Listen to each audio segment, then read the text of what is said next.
The next day I would see, some like gouge marks and puncture marks in this hillside because it was a very steep ravine.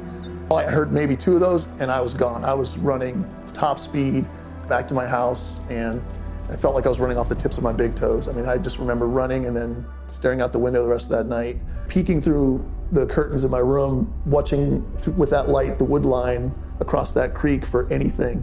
I just felt like whatever it was might come down there. And the next day I would go out there with the dairy farmer that had the farm in between where it happened and our property and have him walk with me to show him what I'd found. In that moment, he says, don't worry about this. We found footprints. We found toe prints on one side of the bank, heel print on the other, and then these gouge marks. And on the side that I heard all the crashing on, there were a bunch of, some trees completely busted down, others it was just branches. It sounded like there should be a tree there, but there were trees there, but most of it was broken branches, but there were a couple of smaller trees that were just completely knocked over. So he witnessed this with me, and he made me promise. He said, I'll take care of this, but you got to promise me you'll never talk about this to anybody. He says, can you promise me that? I said, yeah, sure.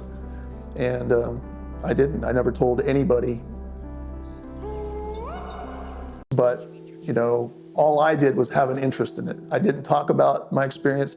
I wouldn't say I was traumatized, but years went by. It wasn't until college when I was in California taking an anthropology class. I was pre-med at the time.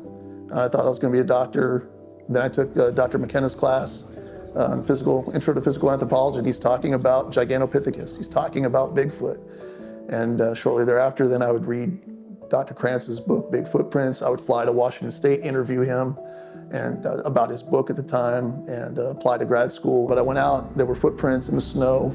I tracked them ways through this woods, then down a hill, and then there was a plum thicket, like a big thicket. And as I'm going through the field following this set of tracks, another set of tracks comes and joins it that's smaller. And these were some pretty big tracks, around 15 inches.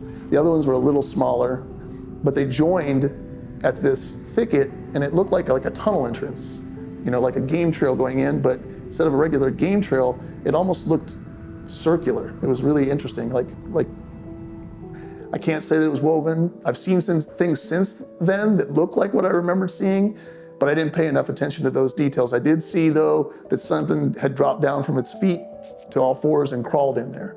It went in on hands and knees or hands and feet because it was very muddy and through there, and it went back and it branched. And that was the end of where I went by myself tracking it.